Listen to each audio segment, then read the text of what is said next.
This is Felix, and today I'm gonna make my first YouTube video. What I was doing for a long time is I was focusing on building systems like Brian Johnson, personal health systems. I was focusing on personal development and I was focusing on the perfect nutrition, and basically I was not doing any work. So the point why I'm making this video is that's a lot of great things I'm doing personally, privately, but I'm not creating market value. So I thought about three different ways to think about money. The way number one, how you can think about money is I do something that I'm not intrinsically motivated to do to get money. That's the first model. The majority of people is in that paradigm. They do work because they want money, and that's the only reason. What if I would work something, and once I have enough money, I'm throwing away that work like trash because now I don't need to work anymore. And that would completely devalue the work I'm doing. And I said, okay, this is not how I want to live my life. I don't want to have the goal of becoming a multimillionaire and sacrificing my life just to throw the work away and the tasks that I'm doing away just because I have the money. So I thought about the second option, and the second option was I'm only going to do what I intrinsically want to do, and I'm going to minimize any and all time I spend on something that I would delegate or not do once I have enough money. So that was basically my life designed for a longer time. And that provided me a lot of personal development. But there's a problem with that mindset. It is that it kind of decouples money in a way that it shouldn't be decoupled, because money is great. Why? Because with money you have leverage, you can do a lot of positive things. Me and my personal development, I can make my personal development better when I have more money available. If I have a lot of money, I can have a personal trainer and it enhances my gym experience. If I have a lot of money, I can delegate the cooking necessary to eat the most healthy food. If I have a lot of money, I can go and do awesome personal development events that I otherwise would not have any access to. So money is something that is helpful. What I want to talk about here is basically a solution I came up with.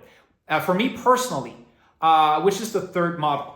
It is do what you intrinsically want to do what you would do independently of money, but find a way to monetize it. Don't just blindly and privately do your things privately, but share it. And that creates the possibility of monetization. Even if you don't need it to survive, it's great to grow what you're doing, whatever you're growing. It's a great fuel. The thing is, I'm an actor. I've been doing acting for over 10 years.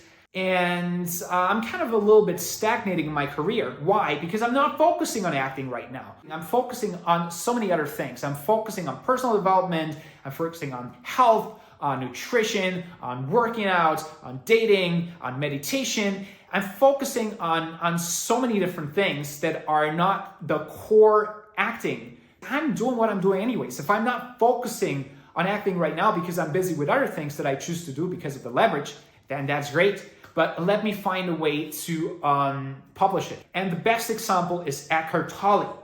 He was homeless, and the only thing he did is meditation. And then people asked him questions about meditation, and he answered those questions. And then he said, I want to write a book because it's interesting to write a book. And he wrote that book. And the only thing he did is sharing that book. And the only thing he did is sharing what he's having to say. And based on that, now he has 2 or 3 digits, millions, by sharing what he was intrinsically interested in. Do what you love doing. Stay true to that. But you don't have to shield it from other people. You don't have to hide it. You can share it. And in the age of internet, that is providing major economic value. I studied so many great musicians like The Weeknd or Ed Sheeran. What you really like about these people is their personality. The personality of Brian Johnson, the personality of Ed Sheeran. Yes, of course, it's a nice music, but you also care about that core, about that person. Ed Sheeran is expressing himself. This is basically what you're paying for. It's not just, oh, I provide music, because that's commodified. It's the personality. And they care about music, and they don't care about being famous or something like that or making money. No, they just care about the music. But they don't shield themselves, and they don't just do it privately. They say, okay, I care about the music, but here you have it. And if I meet someone and I talk to them, I'm not afraid to tell them I'm a musician, even though the music is not perfect. Here's my link. What Ed Sheeran is saying is, do something imperfect and ship it. You have to be able to deliver under a certain time pressure. You cannot just make everything perfect. That's my new mindset. And that's why I'm making videos now. Thank you for tuning in. See you next time. Okay, cut.